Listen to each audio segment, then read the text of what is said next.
Bonjour à toutes et à tous, bienvenue dans cette vidéo dossier. Aujourd'hui on va parler de Space, donc Micro Vision Chain.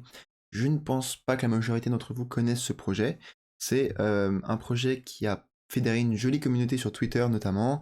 En fin d'année 2023, elle a pas mal pump avec pas mal d'autres projets aussi. Et donc ces projets-là ont gagné pas mal d'attention, ont attiré pas mal de lumière sur eux. Donc c'est une crypto voilà, qui n'est pas non plus inconnue au bataillon, mais qui n'est pas encore extrêmement capitalisée et connue de tous. Donc on va aller regarder le principe, le projet, qu'est-ce qu'il fait. On va aussi l'analyser graphiquement et à la fin je vais vous dire si oui ou non je pense que c'est un x100 possible ou si c'est tout simplement un projet qui est surcoté et si je rentre oui ou non et à quel pourcentage de mon portefeuille. Voilà, juste partager mon avis et vous encourager à faire votre recherche si vous aimez le projet. Donc voilà, mais c'est pas dit que j'aime le projet. On va voir à la fin de la vidéo, je vous laisse deviner, mais je pense que vous allez très vite comprendre si j'aime ou si j'aime pas le projet. Donc on commence avec une petite vision globale, c'est toujours bien dans tout, de toute façon moi j'aime bien prendre de la hauteur et ensuite narrow. Donc ensuite voilà, aller un peu plus en détail, toujours un peu plus en détail. Mais au début il faut prendre de la hauteur. Donc là, en faisant ça, qu'est-ce qu'on voit? On s'aperçoit que les gars, on est un peu dans le fin fond des crypto-monnaies, hein. On est entre le top 500 et le top 600. Alors là, il faut savoir dès le début qu'il y a une majorité. Ah, celle-là, je l'avais, c'était une de mes toutes premières cryptos, punaise. Ok. Elle se porte pas très bien, je suis content d'avoir vendu. Bref.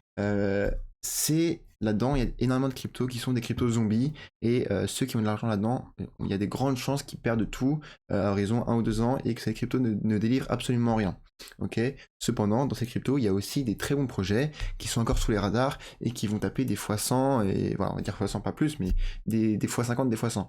Pourquoi? Tout simplement parce que c'est en fonction de la market cap. Vous voyez que là, niveau Space, on est sur une market cap de 45 millions de dollars. C'est très peu.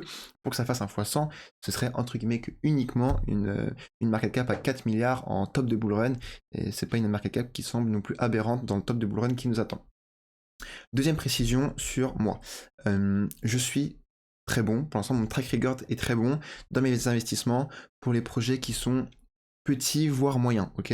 Donc pour moi, c'est des projets, on va dire entre 100 et 500 millions de market cap. C'est là où mon track record est le meilleur. Voilà, c'est voir tous les projets qui ont un peu pété, ensuite il digère, et là, faire mes recherches, voilà, avec les projets qui ont déjà un peu pété, mon track record, c'est là où il est bon. Pour mon track record entre, on va dire, en dessous de 100 millions, je suis normal, et j'ai fait pas mal d'investissements dans ces eaux-là récemment, là, donc on va voir au fur et à mesure des mois qui vont suivre, mais on va dire que mon domaine préféré, c'est les market cap, on va dire entre 100 et 500 millions de dollars. C'est là où j'ai eu les meilleures performances. Donc voici pour Micro Vision Chain. On va passer directement sur CoinGecko, puisque CoinMarketCap, il y a plein d'infos qui sont pas à jour. Je sais pas pour ce projet particulièrement, mais d'habitude, moi j'utilisais CoinMarketCap, et pour pas mal de projets, c'était assez redondant. Ils étaient pas à jour sur plein d'infos, donc maintenant j'utilise CoinGecko. Donc, comme on l'a dit, c'est une market cap qui a 44 millions de dollars. C'est assez faible dans l'écosystème des cryptos. Et c'est pour ça que dans le titre, je mets le x100. Clairement, lorsqu'on investit sur une crypto aussi faible, il y a peu de chances qu'on réussisse notre investissement. Il faut savoir rester réaliste. Et donc, l'objectif de ce genre d'investissement, c'est au moins des multiples, on va dire au moins x15, x20. Parce que si on n'arrive pas à pool des x15, x20 sur les fois où on va avoir raison, simplement au long terme, eh ben, on ne sera pas en bénéf parce qu'on aura raison, je dis n'importe quoi, mais une fois sur, je sais pas, 15, et donc si la fois sur 15 où tu as raison, tu fais uniquement un x4, et ben au long terme, tu vas pas être favorable, tu vas pas gagner d'argent, tu vois. Donc c'est pour ça que sur ce genre d'investissement, on voit vraiment des gros multiples, et on fait attention à notre mise initiale. Encore une fois, disclaimer, ceci n'est pas un conseil d'investissement, c'est juste un gars, donc moi, qui fait ses recherches dans son coin. Bon, niveau volume négocié sur 24 heures, c'est assez faible en comparé à la market cap, et je n'ai pas trouvé d'excuses à ça, c'est très faible. Voilà, l'idée c'est que, je vais passer le projet directement, on va aller sur le site directement. Voilà, MVC. Donc, qu'est-ce qu'ils prétendent? Ah oui, et je vous jure, dernière précision sur ma manière de faire mes recherches. En gros, j'ai 3 étapes pour connaître un projet et dig un projet. La première, c'est juste, je l'ai noté quelque part, je dois attendre la dig, et je sais très vaguement ce que ça fait. Je peux vous dire une ou deux phrases sur ce que ça fait, mais pas plus dans les détails. Niveau 2, c'est à peu près là où je suis sur Space. C'est je comprends pas ce que ça fait. Je suis pas non plus. Ça fait pas 3 semaines que je digue le projet, mais je comprends la tech qu'il y a derrière. Voilà, je sais de quoi je parle, mais sans plus, je suis pas non plus un pro. Et niveau 3, pour moi, en tout cas à mon échelle, c'est que là, à mon échelle, je comprends bien le projet, j'ai dit à peu près toutes les documentations qu'il y avait à faire, je peux vous faire un débat dessus, je peux faire une vidéo de 1 heure et demie dessus, sans problème. Voilà, donc ça c'est l'étape 3. L'étape 3, je suis sur Tao, par exemple, donc toutes mes plus grosses lignes, et les projets avec lesquels j'ai eu le plus de temps pour les étudier. MVC, je suis entre 1 et 2, ok. Pourquoi? Parce que simplement, là, tous les altcoins retracent, donc moi j'ai un peu de liquidité, donc je vais regarder plein de projets, entre 1 et 2 pour moi, donc je vais un peu survoler et un peu dig un peu plus profondément lorsque ça m'intéresse, et ensuite je vais commencer à placer mes billes, et lorsque je serai en train de rentrer sur ces projets-là, et ben là je vais continuer mes recherches un petit peu tous les jours jusqu'à temps d'arriver au niveau 3. Voilà. Je pense avoir été assez clair. Donc là ce que je vais dire, c'est pas encore un investissement, et je suis qu'au niveau en 1 et 2 à mon échelle. Bon. Lorsqu'on va sur leur site Microvision Chain, qu'est-ce qu'ils prétendent être? Euh, Ils prétendent être Bitcoin, en gros c'est marqué un Bitcoin plus smart contract, plus decentralized ID, plus scalability, enfin bref, ils ont mis des mots, aucun sens entre eux, enfin ils ont mis plein de mots comme ça, tiens, fais-toi plaisir avec tous ces mots, viens chez nous. Donc, ok, pourquoi pas, donc en gros ça va être la layer 2 du Bitcoin, ils ont pour objectif, ça ce n'est pas clair, hein, ça écrit nulle part dans leur site, mais en gros de ce que j'ai compris, ils ont pour objectif d'amener la DeFi à Bitcoin, d'amener la tech pour permettre le développement de tout la DeFi sur BTC. En une phrase, ça veut dire ça. Étonnamment, ils nous balancent plein de mots compliqués au lieu de nous mettre juste une phrase. Bon. Pourquoi Space? Pourquoi MVC? Microvision Chain. Et c'est ce qu'ils disent, ils prétendent Extreme High Performance et Low Fee. Ok, on ne sait pas trop pourquoi. Layer 1 Decentralized Identity, ok. Et Smart Contract of UTXO Model. Donc UTXO Model, pour ceux qui ont raté ma vidéo sur Alephium, c'est le modèle pour trier les données de Bitcoin, ok. C'est le plus safe. Super. Cependant, c'est trop simple de mettre Smart Contract of UTXO Model. Là, c'est comme si je vous disais, en fait, je sais pas, mais en gros, c'est comme je vous disais, ouais, mon projet, il permet aux voitures de voler. Point.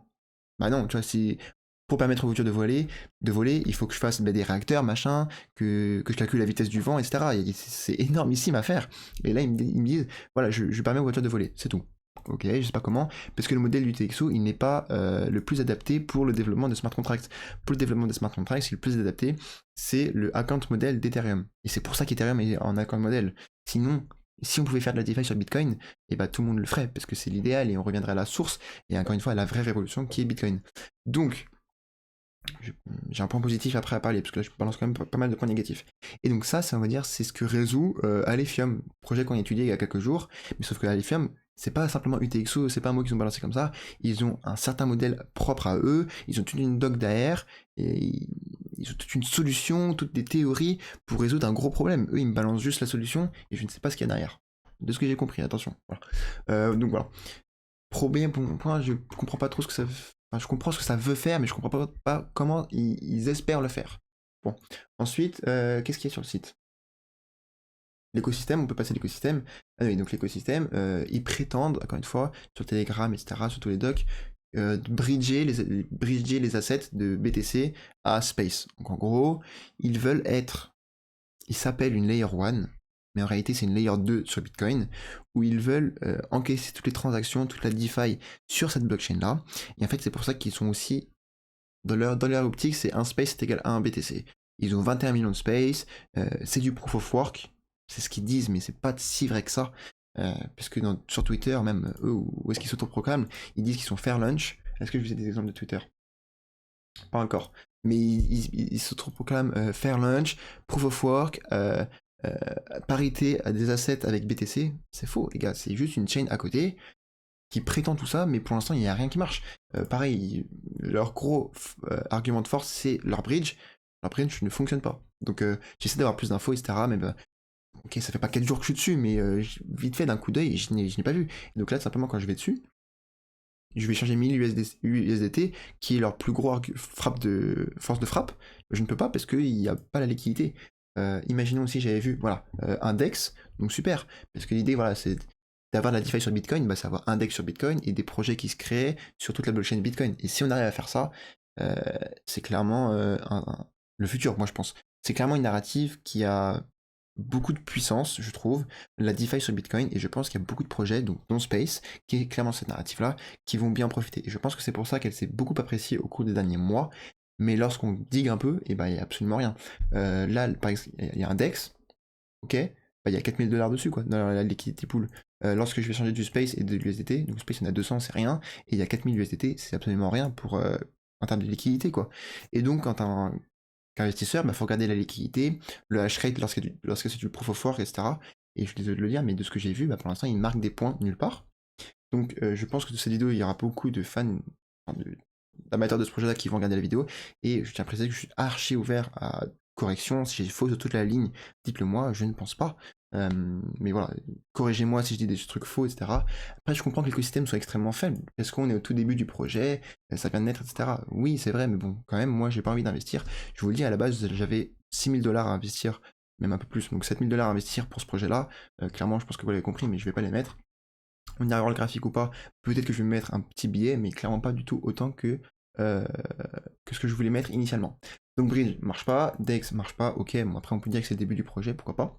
Maintenant niveau tokenomics. Je vais vous faire une conclusion où je vous parlerai du type de la vidéo, vous me direz vos feedbacks, ça m'importe en vrai. Donc parlons de tokenomics, parce que là vous voyez que c'est pas très structuré et je vous fais comme si on parlait autour d'un dîner. Donc dites-moi si ça vous plaît ou si vous préférerez que j'entre beaucoup plus dans les détails, comme une dernière vidéo sur Alephium et Tao par exemple. Donc niveau tokenomics, on recommence. Tokenomics, c'est 21 millions comme Bitcoin. Donc ça pour moi c'est un énorme green flag. Okay, comme Tao Bitensor, je pense que c'est les golden tokenomics. Et moi, mon idée, quand je me suis renseigné sur ce projet-là, c'est même mon idée actuellement, hein, mais moi je vais investir sur des projets qui sont fair lunch et proof of work. Pour moi, c'est vraiment deux clés d'un projet qui va être d'un excellent projet. Tu vois, l'idée de Tao, c'est pas vraiment du proof of work, ok, mais c'est du fair lunch, proof of intelligence, Caspa, proof of work, Alephium, proof of work, Cubic, proof of useful work. C'est une variante, mais en gros, c'est du proof of work, et je veux que ce soit fair lunch, parce que j'en ai marre des tokenomics qui donnent des tokens gratuitement à tous les exchanges et à la team, les développeurs. Et quand je comprends un tokenomics, pour moi, c'est pas un red flag à proprement parler, parce que si c'était un red flag, je deviendrais Bitcoin maximaliste, tu vois. Mais ça commence clairement pas bien, et vraiment, c'est un gros désavantage pour moi. Lorsque je comprends rien au tokenomics. Tao, je comprends. Il y a 21 millions, il y a 7200 de Tao qui sont émis tous les jours, 50-50 et validators, miners, voilà, roule ma poule. Tu vois. Elle est ferme pareil. Un peu moins, mais voilà. Et donc là, je vais me renseigner un peu sur les tokenomics, où tout le monde sur Twitter disent que c'est du fair lunch, proof of work, comme BTC, c'est la DeFi sur BTC BIS, c'est la blockchain qui va prendre toute la DeFi de BTC. Donc je vois c'est du proof of work, mais que pour 35% des tokens. Donc déjà, chelou. Parce que normalement, du proof of work, c'est 100%. Voilà. Point, il n'y a pas de débat, quoi. Donc ok, 35%. Et donc c'est miné par les miners, ok, selon la force de calcul, ok. Donc ensuite il y a des halving, dans mes souvenirs c'est tous les 3 ans. Donc ça c'est un peu comme Bitcoin, donc ça pour l'instant j'aime bien. Donc mais je me dis, pourquoi 35% c'est bizarre. Ensuite, proof of building. Du proof of building. Alors, moi, je suis extrêmement pessimiste, mais je comprends pas, c'est quoi ce truc. C'est proof of work, proof of stake, ok, proof of building, donc faut build des diaps, faut prouver que tu build pour avoir des tokens, mais prouver que tu build, enfin tout le monde build, donc c'est bizarre comme consensus, je trouve. Bon, après, soyons ouverts, pourquoi pas. Accounting for 65% de la total supply, donc là c'est plus pareil, hein. 35-65, c'est quasiment 2 fois plus, c'est beaucoup, donc énorme, ok. Et donc ça va être managé par la DAO, par le DAO Treasury, et distribué pour tous les développeurs qui viennent sur la blockchain. Donc en gros, tu viens sur la blockchain, tu développes des DApps, et nous on te paye avec des tokens et de l'émission. De 1, c'est pas faire lunch, parce que toutes ces 65 là, 65%, et ils sont sur un wallet, ils sont au service de la DAO. DAO, c'est un peu à la mode, non, parce que ça fait des années que ça existe, mais c'est pas safe, c'est pas un consensus, quoi. C'est multisig, sans doute, j'espère en tout cas pour eux, mais bon, s'il y a 10 pélos, j'imagine, je connais pas, mais s'il y a 10 pélos qui se disent, vas-y, toi, t'as build une diap, tiens, 1% de la supply, ça marche pas, tu vois. Et donc, en fait, ça n'a pas été faire lunch, parce que tout ça, ça a été préminé. Et en fait, ils le disent nulle part, parce que pre-mine, c'est vraiment un red flag pour beaucoup de personnes, dont moi. Donc, ils ne le mettent pas, mais ils ont juste mis un autre nom au-dessus, quoi. C'est pas du proof of building, c'est du pre-mine de 65% qui va être géré par la team et leurs acolytes pour attirer les builders, pour payer, pour venir construire des diaps, pour payer les exchanges, etc. Donc c'est du pre-mine. Voilà. Moi, comment je le vois, c'est du pre-mine. Encore une fois, s'il y a des gens qui se connaissent plus que moi, je suis ouvert à vos argumentaires. Et ensuite, donc là, j'ai essayé de lire, je vous laisse y aller. Hein. C'est très facile à trouver. Tu ne comprends rien. C'est simple. Du V-Space, machin, ok, c'est pondération pour avoir des votes. Tu comprends, oui, mais c'est compliqué. Encore une fois, là, tout de suite pour moi, c'est un énorme désavantage. Moi, les projets, Caspa, c'est du proof of work, c'est tout. Tu mines, t'as du Caspa. Voilà. Pour avoir du Caspa, il suffit pas d'être pote avec la team, il suffit de, soit tu l'achètes au prix du marché, ou soit tu le mines, c'est tout. Donc ça, pour moi, gros désavantage. Surtout parce que c'est un projet, encore une fois, si c'est un token RC20 ou c'est connu, dire on s'y attend, bah, c'est pas terrible, mais c'est la vie. Je pense à, par exemple, Fideum, voilà, c'est la vie, c'est comme ça. Après, l'émission est déjà finie. Mais là, c'est un projet qui s'auto-claim. Faire lunch, proof of work, enfin, c'est des gros mots, c'est des grosses argumentations. Et finalement, quand tu dis, bah, c'est pas du tout ça, donc la déception en est que plus grande. Là, je vous l'ai déjà montré, hein, évidemment. Donc sur le site, après, je vous laisse faire un tour. En gros, wallet, mais c'est clairement rien de d'extrêmement, j'allais dire bandant, c'est un peu familier, mais voilà, qui me fait rêver pour l'instant. Mais mis à part, honnêtement, la narrative. Pour moi, la narrative, c'est quand même un des points les plus gros, un des pieds les plus gros sur un projet, c'est le narrative. La narrative à elle seule, je pense que la narrative, la Bitcoin fight, tu vois, la finance sur Bitcoin, je pense que cette narrative est assez puissante pour amener ce projet assez haut quand même. Donc c'est clairement pas ce à quoi je m'attendais. Mais je vais peut-être mettre un petit billet, si je trouve pas d'autres projets dans les quelques jours qui arrivent pendant cette correction, pour recharger. Pourquoi pas, parce que vraiment la narrative est clairement très puissante. Mais en gros, évidemment, je mettrai jamais plus de 5%, même 3-4% de mon wallet là-dessus. Jamais plus de 5% de mon wallet là-dessus. Pour l'instant, encore une fois, ça se trouve dans 2 semaines, je vais revenir, je vais vous dire c'est le projet de l'année. Il y a peu de chance, mais je suis pas fermé. Voilà ce qu'on retrouve sur Twitter un peu. Donc Multi-Vision Chain est pour BTC ce que Polygon est pour ETH, mais en beaucoup mieux. Isomorphisme, je sais pas ce que ça veut dire. Ok, yes, yes. Le consensus, c'est pas le même pour Polygon, mais c'est le même pour BTC. Ça, en effet, c'est un bon point. C'est vraiment BTC-like, mais pour la DeFi. Euh, alors, niveau tech aussi, il proclame faire du 10 000 transactions par seconde. Euh, c'est super bien. Franchement, 10 000 transactions par seconde, c'est plus que suffisant. Et encore une fois, je n'ai pas vu comment et pourquoi. Peut-être que c'est marqué quelque part, je vous laisse aller rechercher, moi je n'ai pas vu pourquoi. Alors qu'à l'Ethereum, avec les mêmes heures de recherche, j'avais tout de suite compris pourquoi, par exemple. Donc là, ils me disent, encore une fois, c'est comme le site, hein, ils me balancent des mots, ils me balancent des stats, et voilà, tais-toi et fais avec. Ok. Euh, Encore une fois, ça se trouve que j'ai tort. Donc voilà, transaction gas fee extrêmement low, ok. Bref, bah, tout ça c'est le principe d'un bridge ou d'une layer 1, enfin d'une layer 2, pardon. Safety, alors oui, c'est high parce que c'est du proof of work à 35%. Le hash rate, j'ai pas vu le taux de croissance du hash rate, chose que j'aime bien regarder avant d'investir sur un projet. Donc performance, on les a ici, ok, sur Twitter. Et donc j'ai une autre infographie, si on peut l'appeler comme ça, de Twitter, où pareil, comme le site il me balance plein de mots, où je peux m'arrêter 10 minutes sur chaque thème pour comprendre de quoi on parle. Le DEX, la DeFi, bah non, la DeFi, tu vois, le DEX ça rentre dans la DeFi, mais déjà tu mets le DEX, je peux même pas échanger 100 $, tu vois. Donc pour l'instant, il n'y a rien. L'asset, pareil, ne fonctionne pas. Et donc ils mettent des mots de partout, bon, pour l'instant, j'ai pas trop compris. Voilà ma vision un peu négative du projet. Bah, c'est l'idée de la chaîne, hein, c'est que je fasse mes recherches avec vous.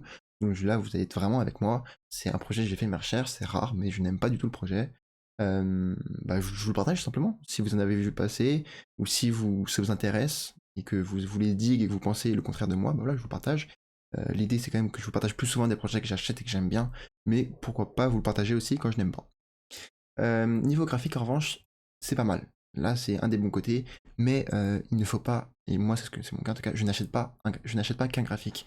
De manière générale, je commence avec le fondamental, et ensuite le graphique peut être la cerise sur le gâteau, ou bah en fait tout simplement dire c'est pas le bon point d'entrée, j'attends plus tard. Donc là, mais en revanche, donc le fondamental, il est vraiment pas top du tout. C'est pas non plus un red flag, parce que encore une fois, la narrative est très bonne de un et de 2, je l'accorde, il y a des chances que même c'est très probable, que je n'ai pas tout compris en quelques heures de recherche, tu vois. Comme je vous le dis au début de la vidéo, là je suis entre mon étape 1 et mon étape 2, donc ça se trouve dans 2 semaines, je vais apprendre plus de choses, l'écosystème va se développer et je vais plus aimer. Peu de chance, mais c'est possible. Graphiquement, pourquoi c'est pas mal? On est à moins 80%, on est à plus 80%, faut pas tout le temps raisonner comme ça, mais voilà. Juste pour arriver à la TH, on a plus 80%, on a corrigé énormément, et là on est en train de faire un petit triangle de compression, c'est joli. Donc on a fait une énorme breakout, peut-être je vais le passer en weekly, je pense que vous allez le voir. Voilà. Enfin, le voit, ouais, en fait, c'est tellement pas assez d'historique, parce que c'est le listing sur le Mexé aussi là. Donc on est sur, c'était une zone de résistance, ça nous a racheté plusieurs fois. On a fait un énorme breakout et un weekly où on est en train de faire un pullback dessus. Donc c'est très intéressant, c'est une zone, on est sur un gros support, hein, et on voit qu'en daily ça nous a supporté une fois, enfin bref là, 3-4 fois, 2 fois et 3-4 fois encore une fois. Donc l'idée ce serait que ça compresse, qu'on breakout, qu'on vienne pullback ici, et ici ce serait un très bon point d'entrée. Et je pense que là j'achèterais pas énormément, mais pas mal, parce que le graphique est vraiment alléchant. Pour ensuite retaper au moins la TH, faut au moins faire un plus haut que l'ancien. Et donc on parle d'un plus 80% sur une narrative de la Bitcoin DeFi, clairement je dis pas non. Voilà, niveau RSI, c'est pas mal aussi. On est en dessous des 50 au niveau daily. Weekly, on n'a pas assez d'historique, mais c'est franchement pas mal. Donc l'idée, c'est que là, peut-être je vais acheter pour 1000, peut-être 1000, 2000 dollars, et que j'attende la compression, le breakout et le pullback. Et si ça arrive, et ben là, j'achèterai encore avec 3-4000 dollars de liquidité qui me reste, s'il m'en reste, pour vraiment jouer la pattern haussière. Donc voilà, écoutez, pour Space, Micro Chain, j'espère avoir été assez clair, qu'on ait 20 minutes assez concis. Encore une fois, c'est une vidéo qui n'est pas au niveau de mes vidéos sur Tao ou sur Alephium, où j'ai vraiment fait des recherches beaucoup plus approfondies, mais je pense que ça parle à moins de monde, c'est ce genre de vidéos plus approfondies, et aussi tout simplement, là c'est moi qui dicte le rythme de la chaîne. Mais là actuellement, je fais mes recherches où je vais éplucher plusieurs projets en une semaine, donc j'ai pas le temps d'aller vraiment en profondeur sur chacun de ces projets. Donc là, je vous le dis, moi, ma méthodologie, c'est d'éplucher cette semaine, je vais en éplucher 5-6. Ensuite, je vais faire ma sélection. Space ne sera pas l'une d'entre elles. Et ensuite, je vais en sélectionner une ou deux ou trois. Et là, je vais vraiment approfondir mes recherches pour savoir quelle allocation de mon portefeuille je vais mettre sur ces cryptos-là. Mais voilà, je m'étais engagé à faire cette vidéo sur ce projet-là.